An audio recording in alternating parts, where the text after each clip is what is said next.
सरिता सासने यांची नुकतीच तनिष्क सकाळ समूहाच्या तनिष्क माध्यमाच्या महापौरपदी निवड झाल्याबद्दल आपल्या पद्माराजे संवर्धन समितीच्या वतीनं आज निवड झाल्याबद्दल त्यांचा सत्कार आयोजित केलेला आहे। तसेच आज त्यांचा योगायोग म्हणजे वाढदिवस पण आहे। दोन्ही संयुक्त कार्यक्रम पद्माराजे संवर्धन समितीच्या वतीने आज आयोजित केलेला आहे।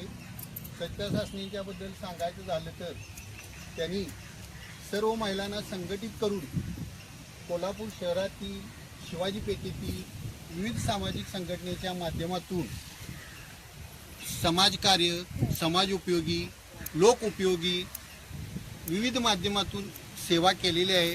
आणि हे केलेल्या कार्याचं फळ म्हणून समाजाचं काम करत राहायचं, फळाची अपेक्षा न करता केलं की आपोआप मिळते। कारण की तिने केलेल्या कार्याची नोंद होऊन विविध त्या मुलाखतीला एक 25-30 महिलांच्या माध्यमातून त्यांची निवड झाली म्हणजे आपल्या शिवाजी पेठेचा बहुमान समजायला पाहिजे। कारण की या शिवाजी पेठेतील महिला महापौर झाल्या, विविध क्षेत्रात काम करतात। तसंच काम सरिता बहिणींनी पण केलेलं आहे। त्यांच्या कार्याचा पद्माराजे संवर्धनच्या वतीने मी गौरव करतो। तसेच आपण सर्वजण उपस्थित राहिलात त्याबद्दल पद्माराजे संवर्धन समितीच्या वतीनं मी आपल्या सर्वांचं स्वागत करतो।